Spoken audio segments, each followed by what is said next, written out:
Welcome to Fresh Catholic, a podcast for those who are converting, reverting, or simply want a fresh perspective of the Catholic faith to help them to open their hearts and minds to become closer to the love and goodness of Christ. My daily prayer is that I will be a bright light to others, to be filled with the love and light of Christ, so that when people look at me, they see Him radiating out from me for His glory. Hello and welcome. I'm Lori Balderas, and I'm so happy you're here. So I'm coming fresh off the last two episodes, one being about leadership and the other one being about authenticity. If you haven't heard them yet, I suggest you do. Anyway, I think it's time to do this episode, which I have been planning for some time now. This episode will have to do with deception and people who are disingenuous and have ill intent and sometimes even evil in their heart. I'm sure we've all dealt with people like this over our lifetimes, and I realize there will possibly be some things that I will talk about that might be upsetting or triggering to some people. My intent with this episode is to shine a light on a very sad, scary, and dangerous problem we have in our world, and to give you some ideas of how to avoid these issues and protect yourselves and your children or loved ones. As you probably know, if you've spent any time on this planet, and I know you have, that sometimes people aren't who they claim to be. They put on a facade or a mask, a fake persona, for whatever reason. I would say it's usually for bad intentions when they do that. I feel we live in a world of these types of people now more than ever. It's not to say we didn't used to have people like this in our world before, but now the odds of somebody being fake and disingenuous are very high, which is very sad. So I have to tell you that I have trust issues. I confuse myself sometimes, though, because on one hand, I'm very suspicious and cynical of people and their motives. But on the other hand, I find myself to be too trusting, which is much to my detriment. Maybe it's because I can't even imagine seeking people out to deceive them, or lying to people, or misrepresenting myself. So I can't even imagine someone else would do that to me. But they do. I have definitely trusted the wrong people over the course of my life. I can count on less than a hand how many people I trust today, which is very sad to me. So many people have broken my trust over the years and even in recent weeks. That's very, very disheartening to me. I also know that in the past, I have broken people's trust with me, which I'm very sorry for. I've changed many things about myself and my personality because I do not want to be someone that people cannot trust. In the past, I've lied, I've cheated, I've stolen, all untrustworthy, and all things I've gone to confession for, and I work on all the time because I just don't want to be that person anymore. The Lori today is not like that. I don't do those things anymore. And if I do, I try to correct myself as soon as possible and head to confession. They're not in my wheelhouse or in my mindset anymore. So who do you trust? And why do you trust them? What traits does someone have to be trustworthy? Well, obviously, they need to be honest. They need to mean what they say and say what they mean. They need to be consistent and dependable. They need to have follow-through, and I'm doing air quotes. They need to provide safety and security for people. They need to not want to hurt or harm someone physically, emotionally, financially, legally, etc. Have you ever played the trust game? You have your back to somebody and you're supposed to fall back and they can either catch you or let you drop. Have you ever played that game? That's putting a lot of trust in somebody who could be very unpredictable very mean-spirited, have your worst interest at heart, or who wants to mock or harm you. Life is a very real version of this game, I feel. Now, you would think I'm talking about strangers who are untrustworthy, which, I mean, sometimes they can be. Sometimes strangers are out to get you. You can't know who to trust if you have no background on these people or experiences with them. I have people constantly phoning me, texting me, messaging me, and I don't know who to trust sometimes. They say they need my help. They say they need money. I don't know if they're real or fake. I can't even think of reaching out to these people or giving them money or help because most likely they're fake and it's a scam. Most likely they're not who they say they are, and they'll end up hurting or harming me or stealing my information. It's a sad world we live in that you can't even feel like you can help somebody because you don't know if they're a real person. So if you're the people that are contacting me and you're real people and you're legitimate, I'm sorry, I have to be very cautious, so I apologize. Anyway, while we should, of course, be wary of strangers, most of the people that we can't trust are actually very close to us in proximity and in our lives and hearts. We have people in our everyday lives who know you need them, who know you're trusting them, who know you're counting on them, and yet they're fake. They're lying to you. They want to see you fall. They want to see you fail. It's sad, but very true. Consider the story of Judas Iscariot, the ultimate betrayer in the Bible. He was not only an apostle of Jesus, but he was a trusted friend and follower. No one is certain why, but he ended up betraying Jesus in what I think was such an up-close and personal way, by kissing him on his cheek to identify him to the people who would arrest him, and for such a meaningless incentive of just 30 silver coins. Family members, close friends, co-workers, clergy, scout leaders, teachers, and people in government certainly, people in authority roles or leadership roles should not take advantage of people who are subordinate to them, or anyone actually. There is so much abuse going on in our world. Elder abuse, child abuse, spousal abuse. People are taking advantage of others for a variety of reasons. Power, dominance, sexual perversion, and deviance. I am absolutely sickened by this. I have 3 people who are very close to me who have experienced molestation by these types of people. I have 0 tolerance for these predators. While there is no one who should be doing these vile things to people, and I do not condone or protect anyone who seeks people out, targets them, grooms them, gains their trust, and then steals their innocence, or purposely inflicts their perverted, depraved, and immoral thoughts and behavior on their victims. I do realize that hurt people hurt people, and many of these predators have been victims themselves. The only thing I can do is pray for their conversion of heart and for justice for the victims they have permanently damaged. We'll be right back. Rising anti-Semitism. New generations redefining how they connect with Jewish traditions. Changing dynamics among Jews around the globe. Take a deep dive into these topics and more on Mosaic, Exploring Jewish Issues, the podcast brought to you by the Jewish Federation of Palm Beach County.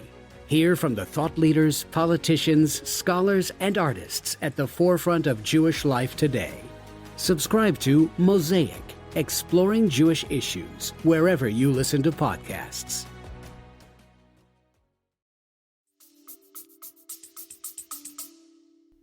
And my experience is, it is permanent damage. The victims will never be the same. Their life is altered forever. To say it's heartbreaking and wrong is a huge understatement. They will have to reconcile this with the Lord. Anytime someone is trying to get another person to dabble or submerge themselves in sin is not to be trusted. Anybody that is out to hurt and harm, deceive, and lead astray innocent people, whether they be children or adults, they are to be avoided at all costs. Sometimes people are out to get others that aren't for sexual reasons. Sometimes people want power, or they have another ulterior motive. So I feel like a very interesting analogy of predators and the subject we're talking about is in the Garden of Eden. Here was Adam and Eve, naked, relaxed, in a beautiful garden. Everything was at their fingertips. They had nothing but beauty ahead of them. And the snake comes along and he makes them doubt, and he dazzles them with promises of things and they were so unsuspecting. And even though they were warned by God, don't eat from this tree, they fell for it. And they fell for what the snake was offering to them. And immediately they lost their innocence. This is what predators do to our children, or even to some adults. They will take somebody who is vulnerable, who is weakened, in a weakened state, and make them promises. I'll give you these things that you want. I will do these things for you that nobody else is doing. Your life will be better. Your life will be different. Like we've talked about in other episodes. Drink this alcohol. Do this drug. I'll buy you this. I'll take you here. I'll take you there. I'll do these things for you. And the next thing you know, the snake is coiled around your neck, or you're caught in a spider's web. And that's exactly how Satan works. So we have to be very aware of this, and we have to warn our children. It's not just about protecting them. We have to teach them how to not fall for this. You take these little children who are just, as I call, bright, shiny little pennies, and somebody can easily shift what's going on in their life. And they're so unsuspecting. And sometimes parents are unsuspecting. I know that the people I know who've been molested, their perpetrators were people where they just weren't even expecting it, and neither was I. I had no idea that this person was in our life.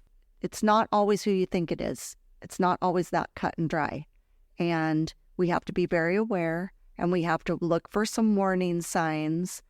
If your child isn't acting what you think typical, something's not right. So ask questions, be aware, watch out for them, but not just your little children. Sometimes this happens to older children or even young adults. So be very careful and be an advocate for your loved ones. I believe Satan is trying to take down the churches and Christians in general. I believe Satan has inserted himself in our culture and is actively trying to woo people onto his team. He is actively poisoning people's hearts and minds. He's actively turning people away from Christ. He's targeting our children and most vulnerable people. I can see it as clear as day. I don't know if you can, but I can.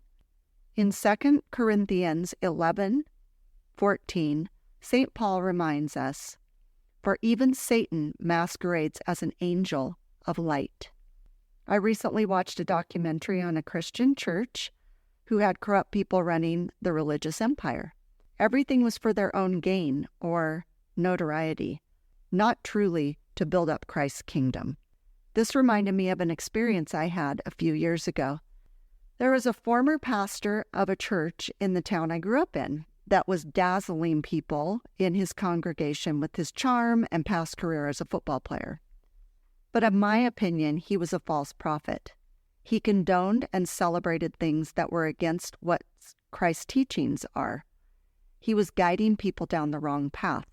When I challenged something he said on social media to a young girl that he was interacting with, I told her he was a wolf in sheep's clothing. He came back at me with a meme of Satan, a very realistic meme, I might add. not a cartoony, cutesy pie Satan, not that there's such a thing, but it was a very realistic, disgusting meme. And he said, in quotes, "Hail Satan, my Lord."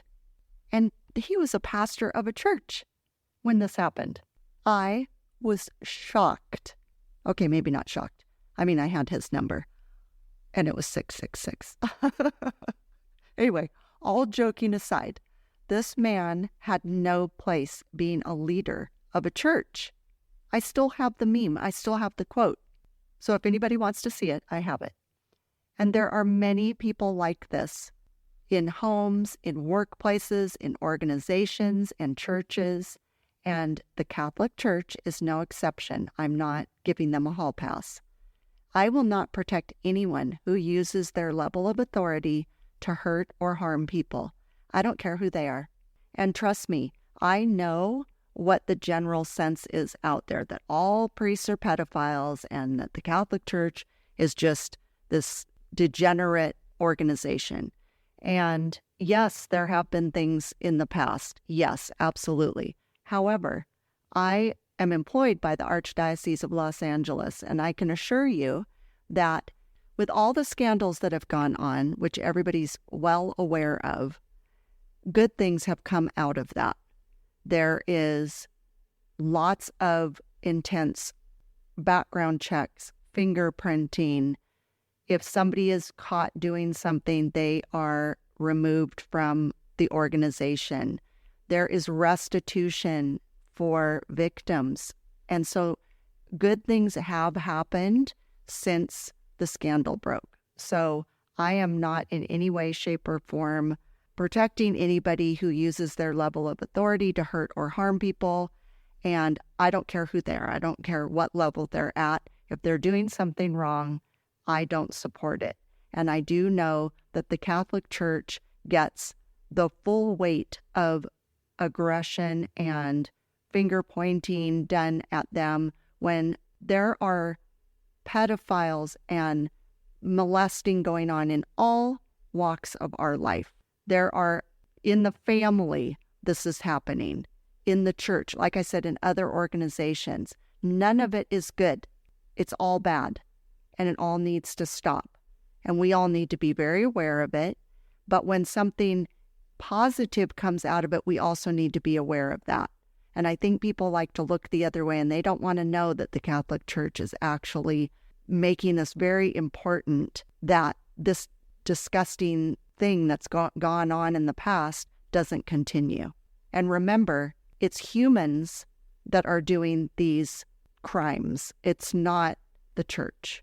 When grandpa molests a child, the whole family doesn't go down in flames. We handle grandpa. We take care of the issue with grandpa. We don't ruin the whole family over it. Grandpa is a flawed human. Priests that have done this in the past are flawed humans. So we need to move forward, which the Catholic Church is doing, whether people want to admit it or not. They are, to make this not our future. It might be our past, but it's not our future. I'm reminded in Matthew 7:15, Jesus says, "Beware of false prophets who come to you in sheep's clothing, but underneath are ravenous wolves." So what can we do about this? How can we protect ourselves and our children? Well, we need to pray daily for God's protection against Satan and all evil spirits.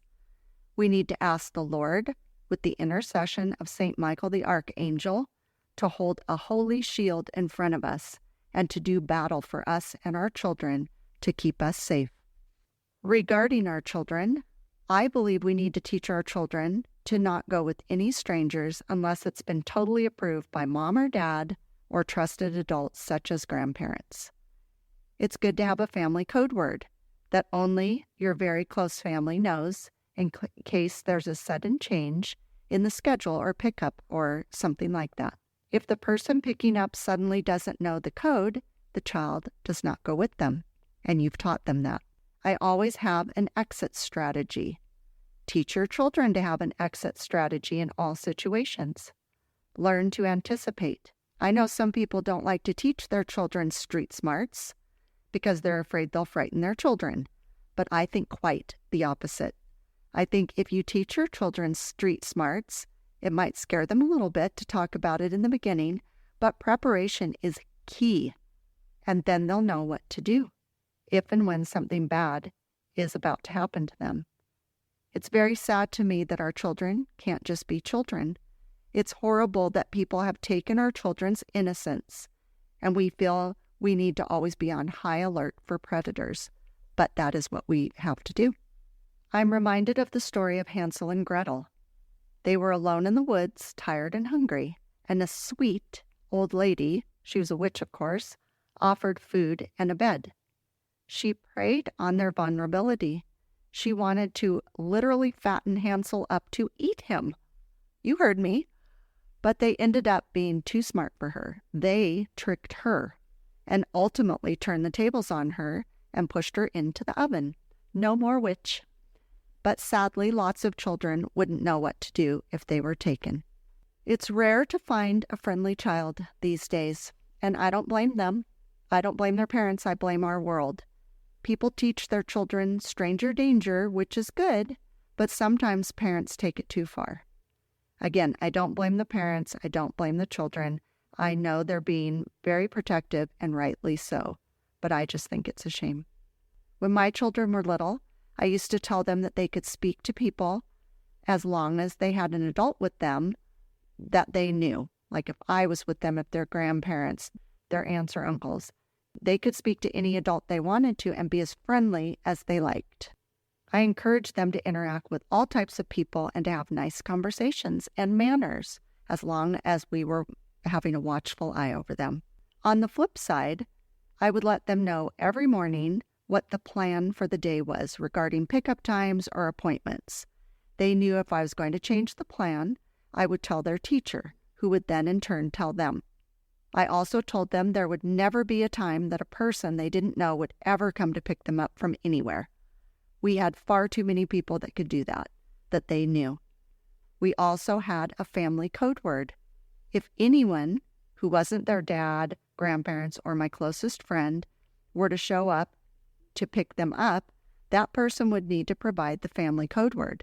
If they couldn't provide it, it was a no-go. And I would tell them to go tell their teacher.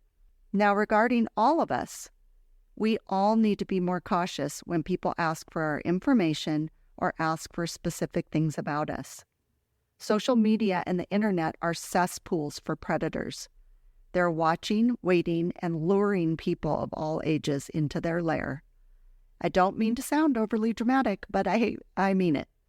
It's not funny or to be taken lightly.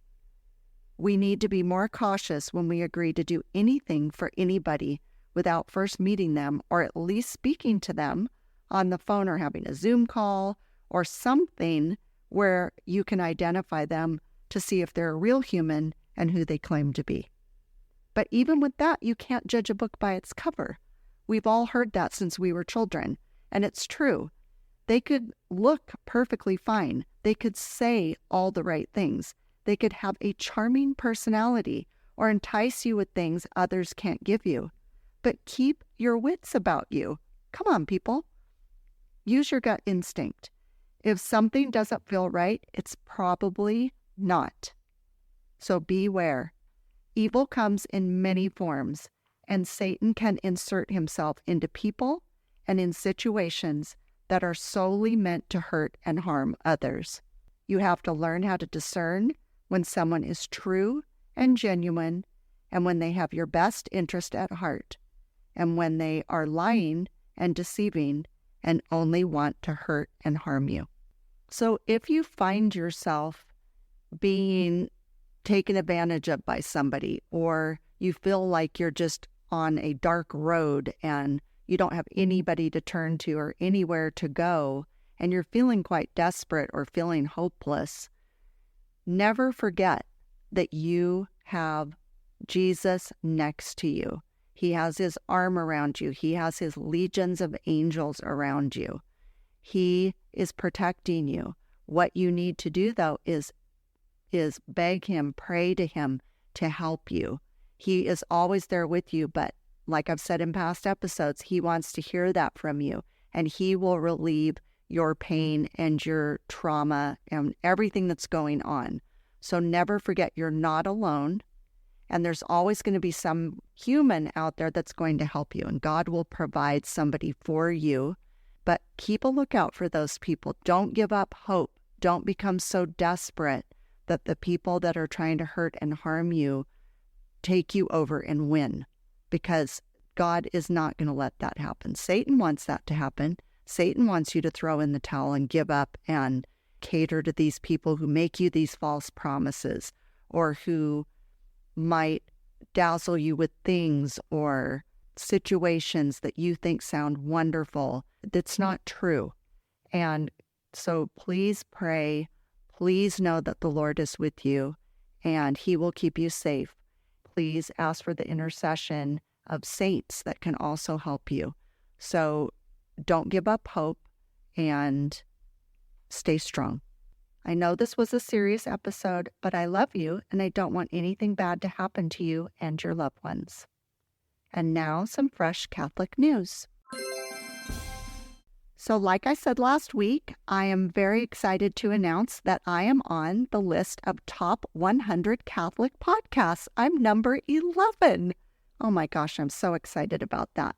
I really appreciate everybody sharing my podcast with their friends and listening. I know a lot of people have just started listening and they're starting at the beginning, like I requested, because I think you get a better vision of why I'm doing this and a little bit more about me.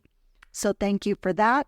And in the show notes is a link to the list. If you want to see the list of the top 100 Catholic podcasts, and check me out. There I am. How exciting. I just started doing Fresh Catholic comics with my husband, Simon.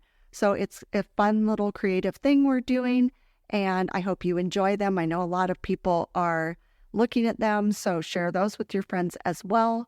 And they're just going to be different topics. Some are light and airy, some are a little bit darker. We're just going where the Holy Spirit leads us. Please check out my Patreon channel and become a subscriber.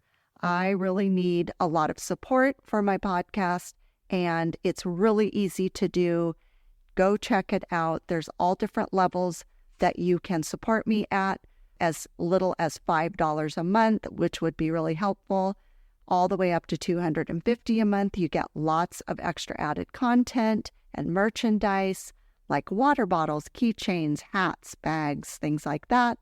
Extra added content of behind the scenes, where I tell you why I did the episode, what led me to it, and my thought process. Another extra added content is the afterthoughts, which are more juicy things I couldn't put in the actual podcast. So check those out. I also have partnered with the sock company called Sock Religious, and these socks are just awesome and amazing. And there's so many to choose from. I don't even know how to pick. Remember, I've told you I don't make good decisions. They take me forever to make. But these socks are great. So many designs for every whim. There's Jesus socks, Mary socks, saints. Very fun. Great gifts. So may God bless your tootsies. Head to my website, go to the podcast tab, scroll down, and you'll see the ad for them. And when you order, you get 10% off your purchase. So that is awesome. As always, please follow me on Instagram, Facebook, and YouTube. Email me, Lori@freshcatholic.com. Love to hear from you. Please go to my website and check it out. Share with your friends. Thank you. Love you. Bye. Thank you for joining me today. Now go out and be a bright light in someone's life. And remember, be focused, be faithful, and be fresh. Fresh Catholic is produced, edited, and recorded at Wonder Mouse Studios in Ventura, California.